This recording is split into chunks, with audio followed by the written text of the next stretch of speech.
From the telegraph to railroads to automobiles to the internet, each generation has new innovations that have fueled the economy. As America celebrates 250 years of innovation and ingenuity, what can that past tell us about the future? Joining me now, Cambria Investment Management Chief Investment Officer and co-founder, Meb Faber. Meb, great to see you again, and congrats on your well-timed new book, Investing in America. I love that central concept that America was not only founded as a nation, but actually as an investment. Before we get into that, though, real quick, can you just explain what led you to write this book? Well, first of all, happy birthday, America. It goes back to COVID. Look, this is my 8th book, and I swore I'd never write another one again. But we were sitting around with nothing to do. The beaches were closed. They even stopped playing sports. And what that led a lot of people to, particularly the youngins, is to be interested in the financial markets. Now, that's amazing. That's a wonderful development. The downside is they kind of got led through the casino doors. They started hyperactive trading meme stocks. And today that's zero-day options and prediction markets on what the next pitch in baseball will be. And the reality is the story is so much better. You can just save a little money, invest it in the US stock market, and over time, that compounding can make you spectacularly rich. But the time horizon is not minutes, days, it's years and decades. And so we wanted to make a beautiful visual coffee table book to help illustrate the last 250-year bull run. Let's take it from there back 250 years. Explain your thesis that America was actually started as an investment. A fun fact, by the way, the vote for independence was actually on July 2nd, not July 4th. So you get an extra little 3-day weekend here.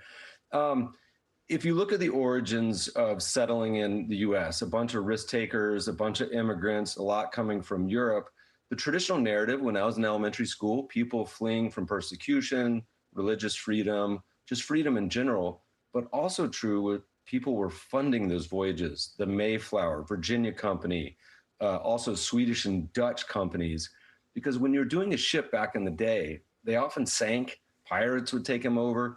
So the advent of these joint stock companies, today's corporations is what they look like, were funded by modern day venture capitalists hundreds of years ago. These started in the 1600s.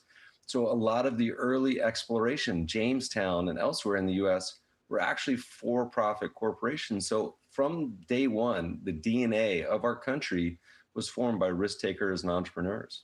You have a great quote in the book. The ultimate VC success story is how you describe America, a portfolio of risky bets, most of which struggled or collapsed, but one of which generated returns on a scale the original investors could scarcely imagine. Translate this into actual investment returns for the rest of us, thanks to that risk-taking, that ownership culture. $1 invested in 1800 would be worth a little bit more today. You know, if you actually did the compounding, it's about $200 million. Now, that's a bit tongue-in-cheek. No one back then was an investor. It's like 1% as a nation of farmers. But we try to just put into perspective this compounding over decades, because there's been terrible events that have happened in the past couple hundred years. Many people couldn't even participate in this story in capitalism.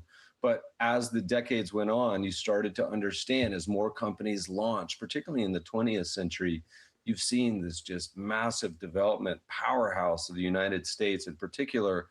And as Charlie Munger said, you know, don't interrupt compounding unnecessarily. There's a lot of great quotes in the book. J. Paul Getty says, the door to the American Millionaires Club is not locked. So we walk through decade by decade, zoom out and show that even in the turbulent times, taking a long-term perspective would have rewarded anyone. Real quick, is there a particular decade you can highlight that gives an example of something that we can recognize today? Well, recognize today has only been straight up, right? This feels just like boom times since the GFC, but a lot of decades have been a lot harder. If you go back to obviously the Great Depression, the most formative of really any of the bear markets, but the 1870s is another one that you look back at these times, the times of railroads and canals. Hey, those are our modern day NVIDIAs and Apples. But people used to get caught up in these booms and these bubbles and euphorias, just like we do today with hot tech stocks. Just the hot tech stocks back then might have been running on coal or being canals connecting the waterways of the United States. Hey, Meb, I'm worried about running out of time. I want to get to one very important thing, which is that You paint a very optimistic picture, but we're hearing less optimistic stuff today. 17% of college students have a favorable view of capitalism, the rest not so much. What do you say to them? This tends to go through cycles, but the first thing is that the whole mindset of becoming an owner.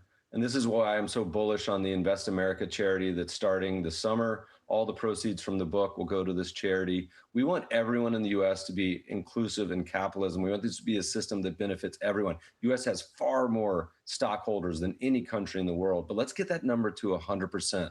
That way we can all cheer as you have these amazing biotechnology breakthroughs, tech advances. And so the goal for most young people, make a little money, save a little money, and put it to work through being an owner, particularly in the stock market over time, and you'll be aptly rewarded. That is great advice, Matt Faber. Maybe we can all celebrate a U.S. win at the World Cup in the 250th year. Long shot. Let's go. But we could dream. All righty. Thank you so much, and congrats on the book. Thank you.